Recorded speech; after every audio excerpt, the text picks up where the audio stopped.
Ben bu neçə gün bundan qabaq bir video çəkmişdim. Bilmirəm, bəlkə də dünən paylaşmışam. İnsan yük altına rahat girir, nəinki qınanmaq. Yəni qınanmaqdansa yük altına girer ki, rahat olsun. Yəni insan o halda özünü rahat hiss edir. Nəinki yük altına, insan hətta pulundan ayrılmağa, əziyyətlə, zəhməti ilə qazandığı pulundan ayrılmağa belə rahatdır, nəinki qınaq obyektinə çevrilməkdənsə. İndi bir məsəl gətirdim. Bax, mən də öz məhsulumu reklam edirəm, amma mən reklam elədiyim məhsula pul vermirəm.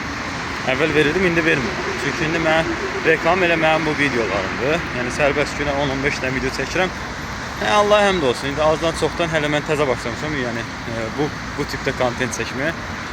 Mən pul vermirəm. Amma adamı başqa adamlar deyir ki, yəni ətrafımdakılar ya tanıdıqlarım da deyir, Instagramda mən reklama buraxıram, gah gəlir, gah gəlmir. Məsələn, TikTokda deyir, reklama buraxıram, gah gəlir, gah gəlmir.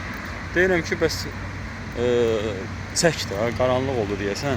Yəni niyə çəkmirsən? Deyir, yox, mənlikdir. Yəni insan qınaq obyektinə çevrilməkdən qorxur, amma pulundan ayrılmağa qorxur. Məsələ bu.